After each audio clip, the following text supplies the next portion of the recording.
Please welcome Theodore Roosevelt, the 26th President of the United States.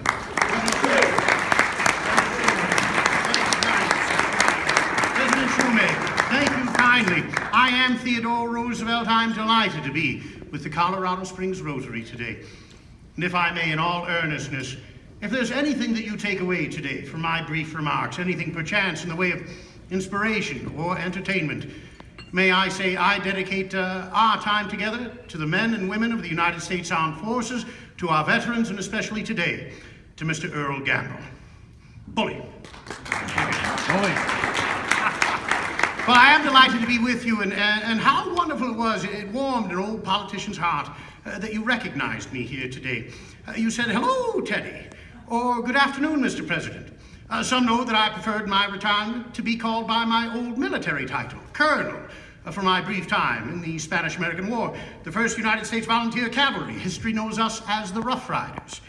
All of those greetings, historically accurate, in stark contrast to the young man that saw me running across the parking lot this afternoon, who said, "Look, there's the Monopoly dude."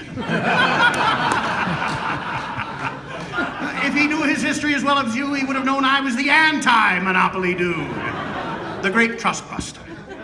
Well, I was asked today by Claudine, the wonderful executive director of the club, if I had any PowerPoint. I said, yes, right there. It works every time I need it to. I've been given a microphone here, and I'll use it. Of course, we had no microphones in my day. And it seems that the more that we've learned to amplify our voices, the less of any value our politicians have things to say of men. I am delighted to be with Rotary and to be back here at the Antlers Hotel, where I stayed as a guest during my vice presidential term. And of course, I was often a guest in this region of General Palmer and of Mr. and Mrs. Phillips Stewart. And I can say I like what you've done with the place. Of course, this region was a rather rough and tumble place. Circa 1900, when I was the vice presidential candidate with President William McKinley, there was a vacancy in the office of the vice presidency from his first term, Vice President Hobart of New Jersey having died in office.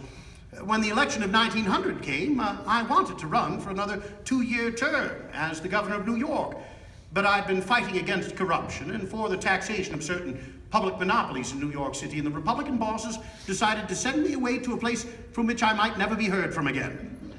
The Vice Presidency of the United States. At the Republican convention that summer, I was unanimously nominated to be McKinley's running mate. I say unanimously, every vote but one, my own.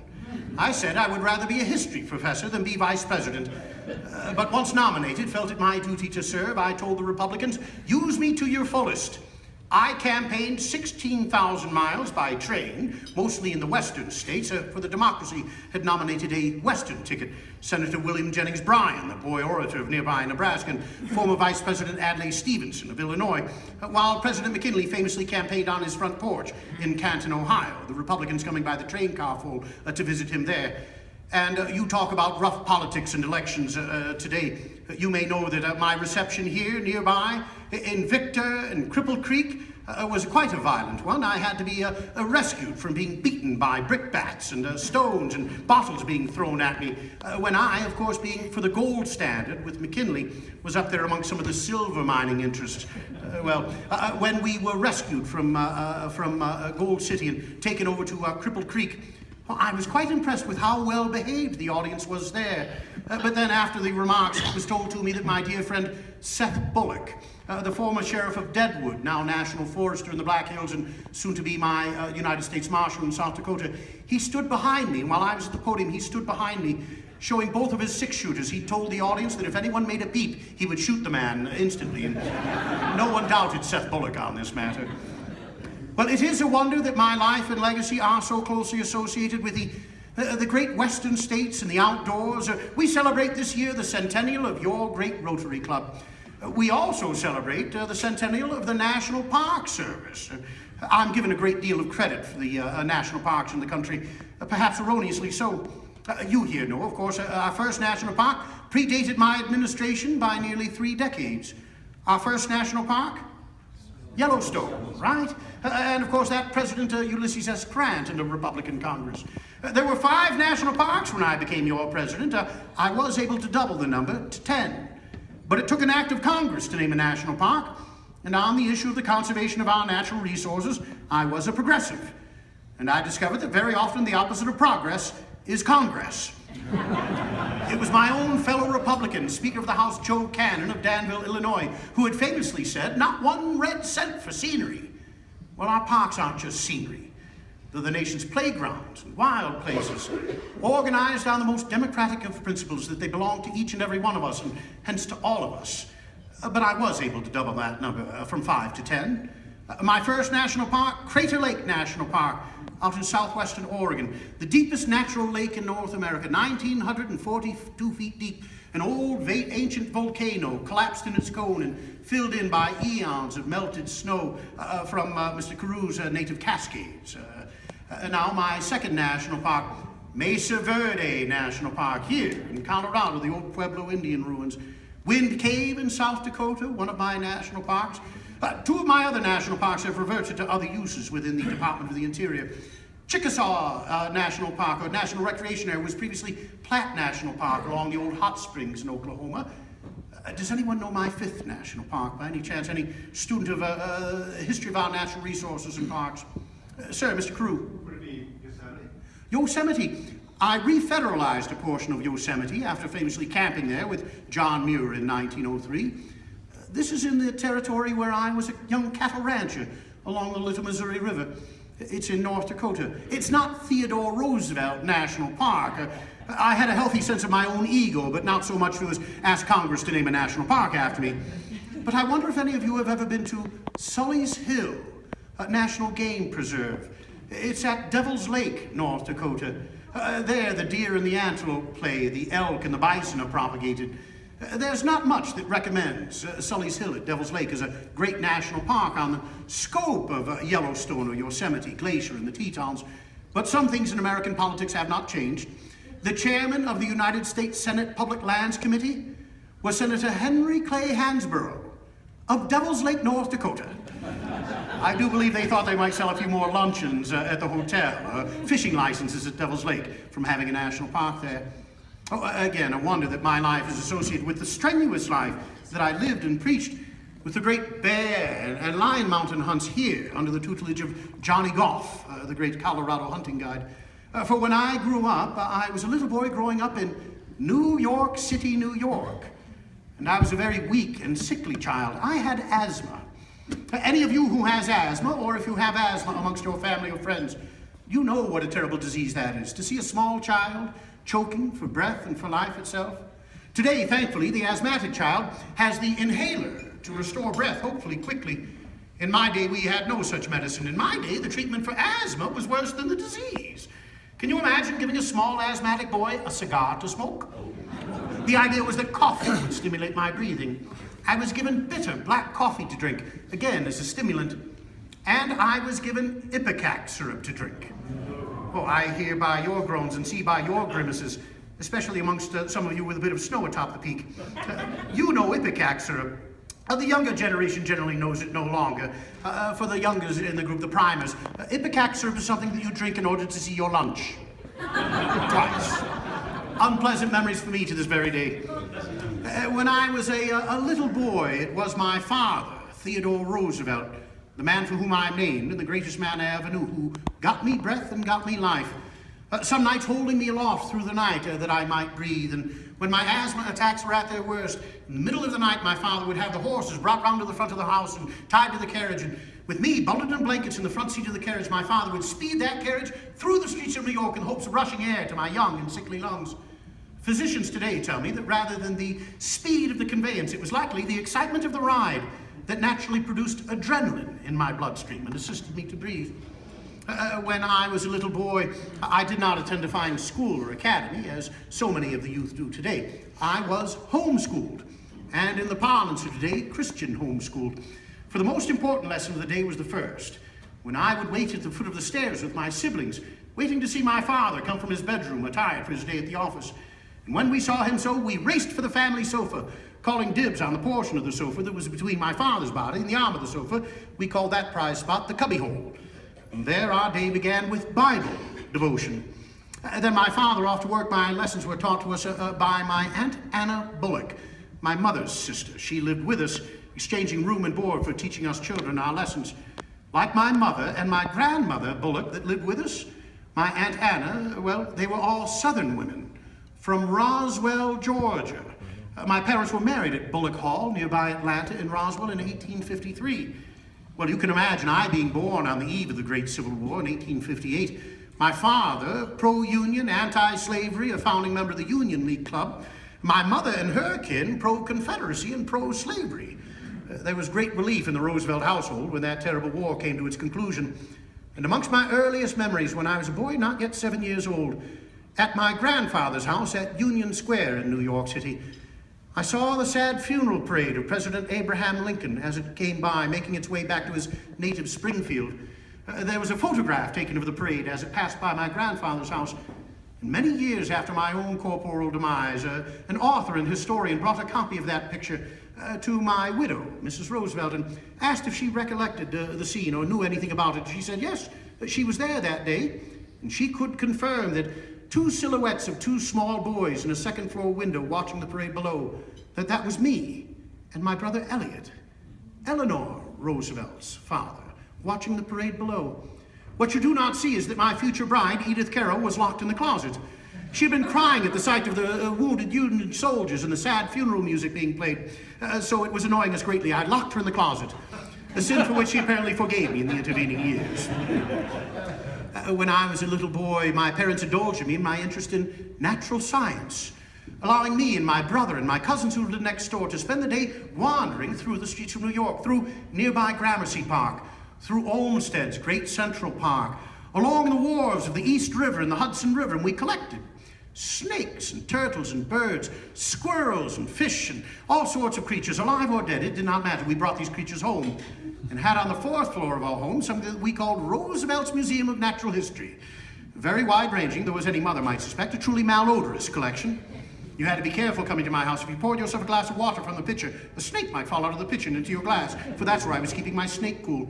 If you reached into the icebox for a snack, you might pull out my collection of mice, awaiting my experiments.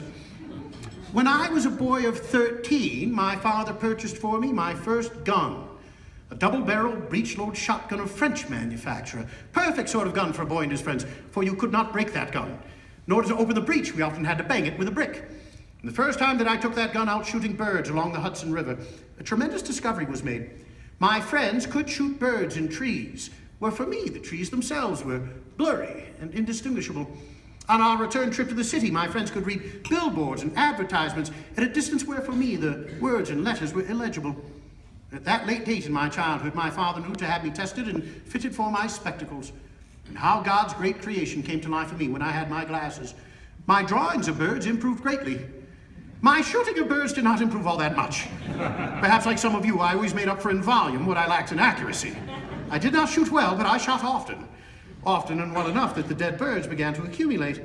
And my father purchased for me taxidermy lessons from the great John Bell. He'd been a taxidermist for John James Audubon himself. Now a little boy, or today a little girl with an interest in natural science, tends to be a very dirty and grubby creature. Add to this an interest in taxidermy, and you add the smells of formaldehyde, ether, arsenic, and curing flesh. You understand how patient and indulgent my parents were. When I was tutored eventually for my entrance exam to Harvard College, today Harvard University, I matriculated there in 1876, graduated 1880, Phi Beta Kappa, magna cum laude. You good common sense people of the Eastern Slope will understand me when I tell you, I did not learn much of practical value at Harvard. Most of my classmates majored in the issue of nightlife across the Charles River in Boston. But my own father had sent me from Manhattan to Cambridge my freshman year by train with these words. He said, Theodore, first, take care of your morals. Second, your health. Third, your studies. My father was the only man of whom I was ever really afraid, but in a good sense of the word. I never wanted to disappoint my father. My father in the family was known as Greatheart. Does anyone anymore read Bunyan's Pilgrim's Progress? Greatheart, who leads Christian and other pilgrims past places with which you are familiar, the Slough of Despond, Vanity Fair, from which the magazine derives its name, or the place with the men with the muck rakes in their hands.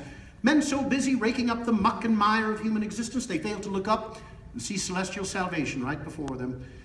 Well, my father lived the gospel.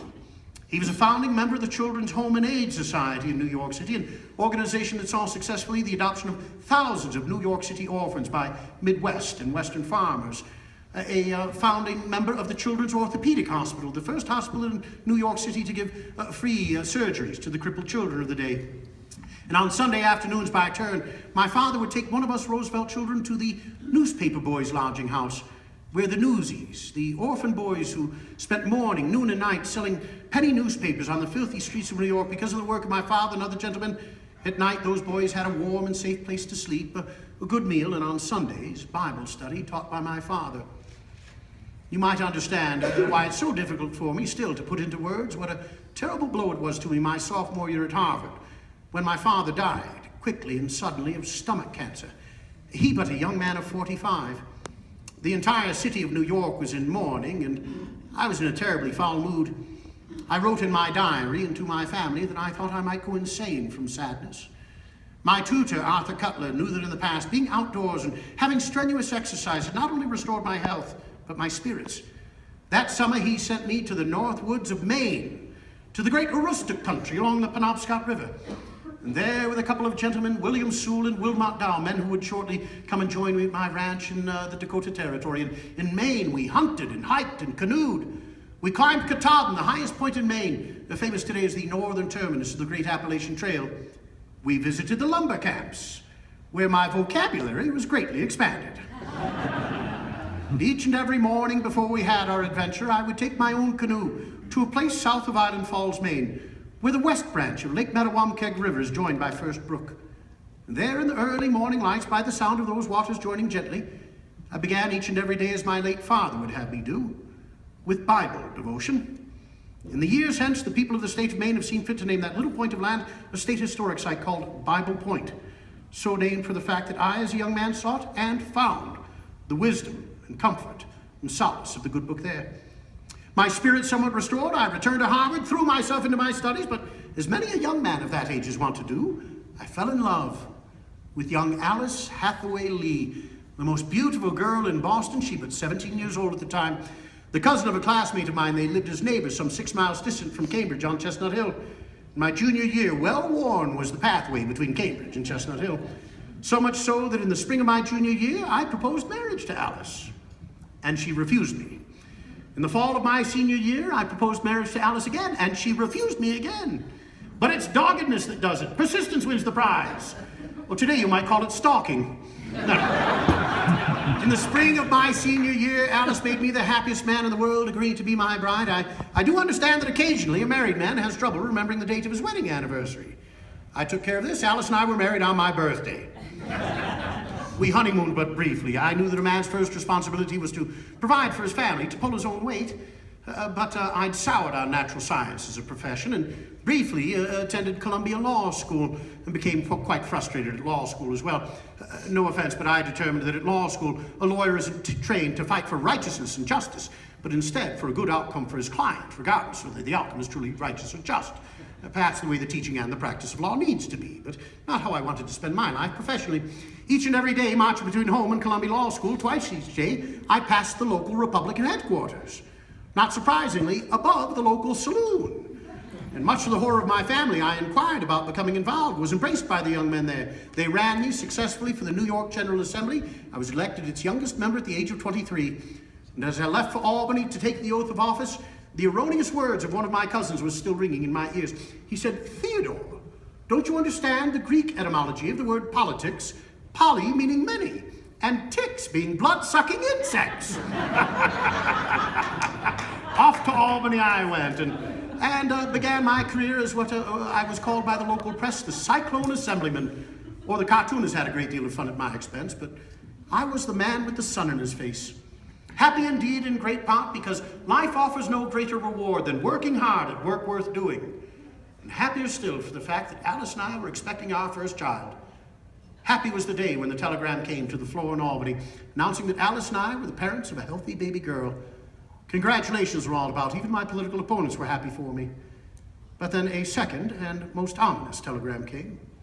That telegram sent me for the train, on the train down the Hudson Valley, racing to my family home in the middle of the night, where my brother Elliot answered the door with these words. He said, "There is a curse upon this house. Mother is dying, and your wife is too. On the morning of February 14th, St. Valentine's Day, 1884, when I was but a young man of 25, in the morning, my dear sweet widowed mother, Martha Mitty Bullock Roosevelt, the Rose of Roswell, Georgia, she died of typhoid fever.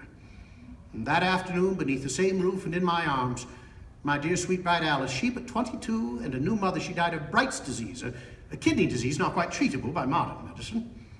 There's nothing in my diary that day but a large black X and the words, "The light has gone out of my life."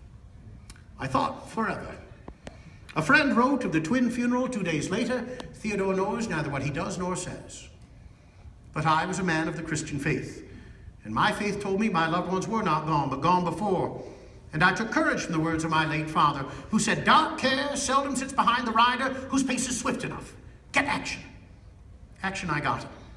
I had the baby named Alice for her late mother, cared for by my sister Anna, known as Bammy in the family. I returned to Albany, threw myself into the work of my committee, some nights spending the night sleepless, turning out 7 or 8 bills a night. Returned to New York City, saw to family affairs. Took the train west to Chicago, participated in my first Republican National Convention. The convention over, I did not return east to New York City. I took the train further west to where the newly constructed Northern Pacific Railroad crossed the Little Missouri River in the Badlands of what was then Dakota Territory, where the previous fall, in the after excitement of a successful bison hunt, I'd written a check to purchase 450 head of cattle and to hire men to be my cattle ranch foreman. I was now a cattle rancher. Well, if you think those rough and tumble politicians of Albany and New York thought me a strange fellow, and they did, imagine how the cowboys and ranchers of the Dakota Territory regarded me when I got off that Northern Pacific train. I was not of their kind. I had silver cowboy spurs, a silver cowboy belt buckle, and a silver hunting knife, all jeweled at Tiffany and Company. My glasses were some sort of sign of a moral defect in a man's character. They called me storm windows and 4 eyes. I had one distinct advantage. I was the cattle rancher. I owned the cattle. The cowboys worked for me, and I earned their respect by working alongside them. When they were in saddle, so was I, sometimes riding the trail herd at the most monotonous of paces, 16, 18 hours a day in saddle. Then to be greeted by sudden excitement as we stopped stampedes or raced the herd across rivers brimming with running ice. It was still then in the Dakota Territory the Wild West, the west of the Indian and the buffalo hunter, the soldier and the cowpuncher, the west of Owen Wister's stories, and Frederick Remington's paintings and drawings, a west where I could ride for days and not see another soul, the game and wildlife staring silently as I rode by. I slept at night with nothing but a billion stars for a blanket and woke in the morning to the smell of wood smoke in camp. Oh, 'twas not all romance. We knew toil, hardship, hunger, and thirst. We saw men die, violent deaths amongst the horses and the cattle, and in evil feuds with one another. But ours was the glory of work, and the joy of living as free men on the cattle range, the beat of hearty life in our veins. I later told the people of Fargo, North Dakota, that I would have never been president but for my experiences in North Dakota. Meaning for what I learned about myself, yes. More importantly, what I learned about my fellow Americans, especially those men and those women that by the labor of their hands and the sweat of their brows did the great building of this country. And some of you know there's nothing so good for the inside of a man or a woman as the outside of a horse. Riding my horse Manitou across the buttes and through the coulees of the Badlands and hunting in the regions beyond, well, eventually even my great sadness was healed, at least somewhat. I would write my sisters back in New York City, stating that I would come to see to family affairs and to avoid some of the bitterest of the Dakota winter. And in those letters, I instructed my sisters that when I visited, under no circumstance should my old childhood sweetheart, Edith Carroll, she of the locked closet during the Lincoln Parade, under no circumstance should Edith be about. I was a Victorian. I did not approve of second marriages. I did not want to be tempted. And thank goodness, sisters don't always do what brothers ask them to do. On one return visit there in the parlor was Edith. We began to see each other socially, became secretly engaged. Nearly 3 years after my first wife's sad passing, Edith and I eloped and were married at St. George's, Hanover Square, London, England.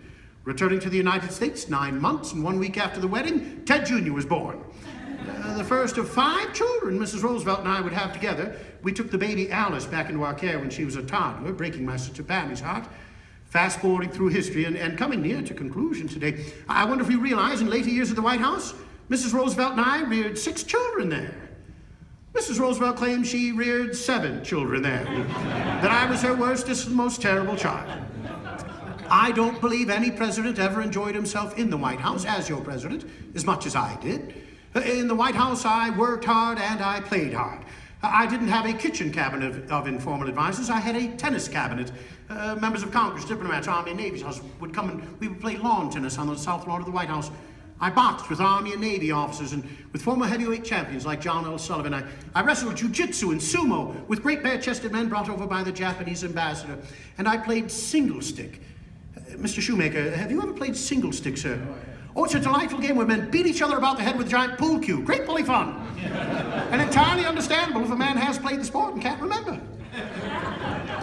Well, there are so many stories to tell about the 6 Roosevelt children in the White House, and but maybe I'll just share one story of Alice with you. Alice, my daughter, was 17 when we entered the White House, and her behavior was scandalous. Alice smoked cigarettes in public. She flirted with Army and Navy officers. When the White House punch was discovered spiked, we knew who the culprit was. Alice kept a snake in her purse and introduced the snake as Emily Spinach at diplomatic dinners and receptions, sometimes wearing that little green snake as a bracelet around her wrist or a necklace around her neck. Oh, I put my foot down, I tried. I said, Alice, no daughter of mine will smoke beneath my roof. Alice is often seen smoking on the White House roof. During one afternoon conference with an old friend, Alice continuously and exuberantly interrupted, and finally in exasperation my friend said, Mr. President, can't you control your daughter Alice? I said, sir, I can either run the country or I can control Alice. I cannot possibly do both. Alice was famously and thankfully married to the White House in 1906 to Congressman Nicholas Longworth of Cincinnati, Ohio.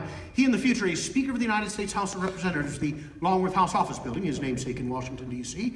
Your grandparents may have played the wedding waltz, Alice's Blue Gown, in the parlor. The color Alice Blue, popular for decades in women's fashion and home decor.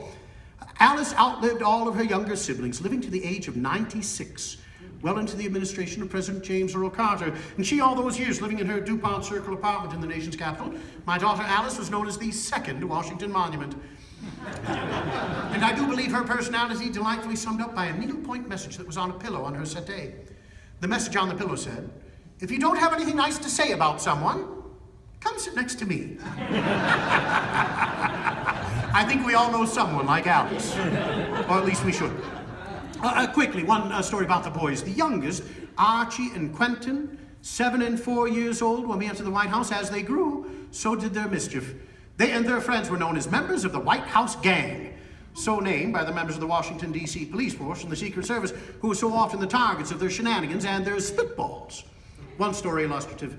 In the middle of winter, after a heavy midwinter snow, I left the White House for an appointment. I ascended an open-air carriage. As I did so, one Washington, D.C. police officer gave me a crisp salute. And as the tips of his fingers hit the brim of his helmet, so did a giant 30-pound snowball drop from the White House roof. The snowball smashed through the officer's helmet and left him knocked out cold in the driveway. I did not need to investigate. I turned over my shoulder. I said, boys, get down here immediately. Down the boys came. They apologized profusely. They meant to frighten us for fun, not to harm anyone. And I discovered that officer was long overdue for a promotion.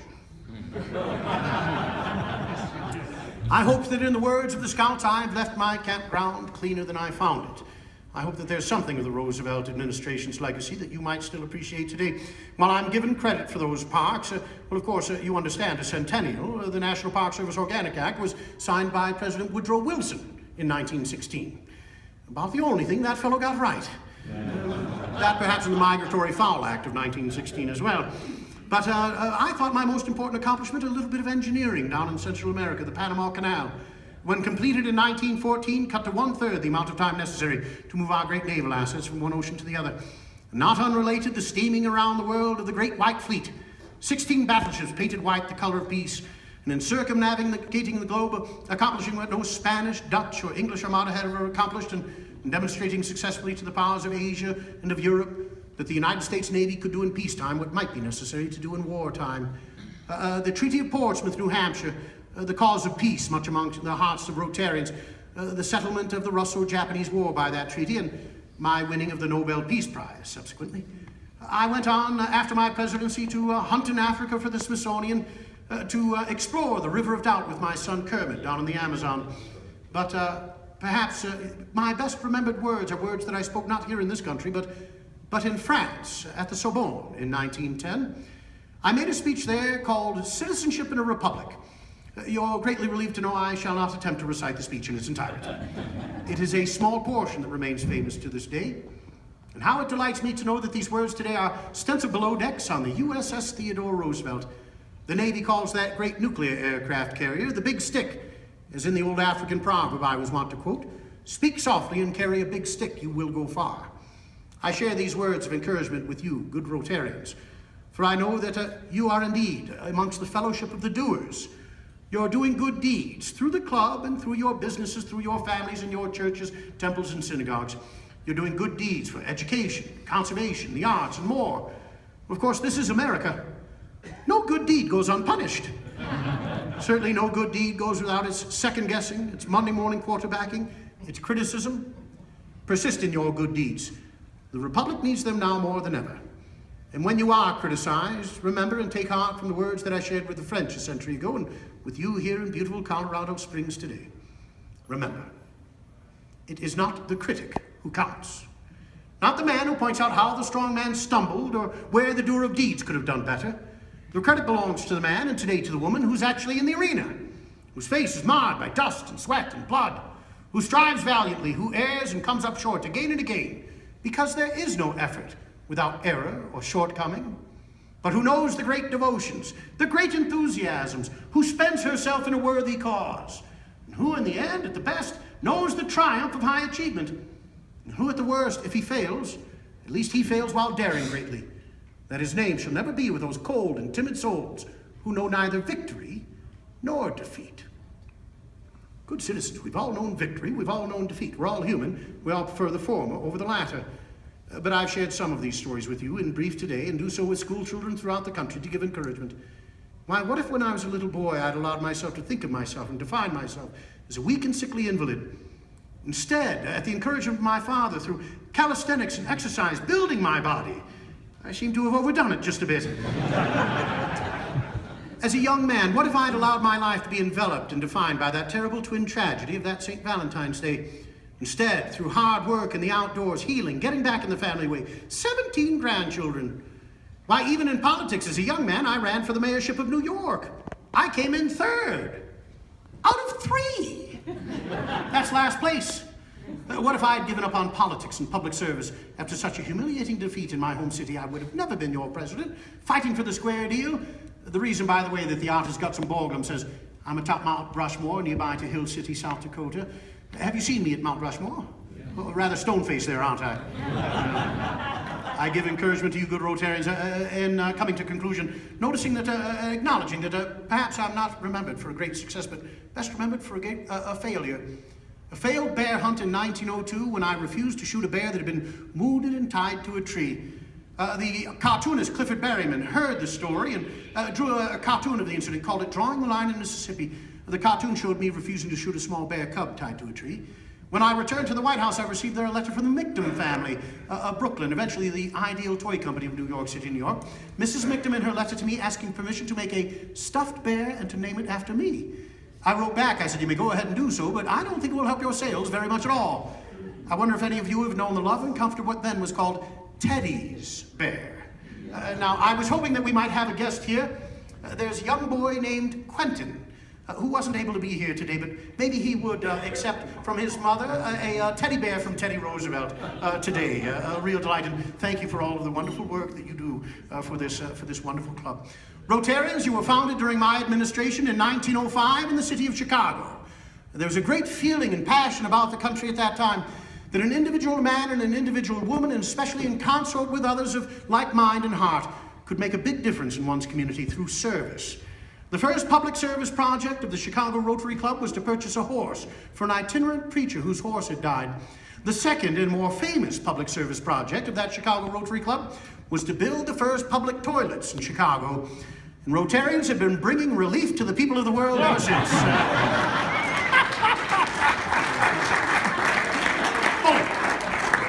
Well, I do believe I've just about exhausted the time, which means that one lady who wanted me to address the current political situation in the United States, she might not be in luck, but I don't believe that we've necessarily got any time for any questions, but maybe in the words of MacArthur, I shall return. Bully.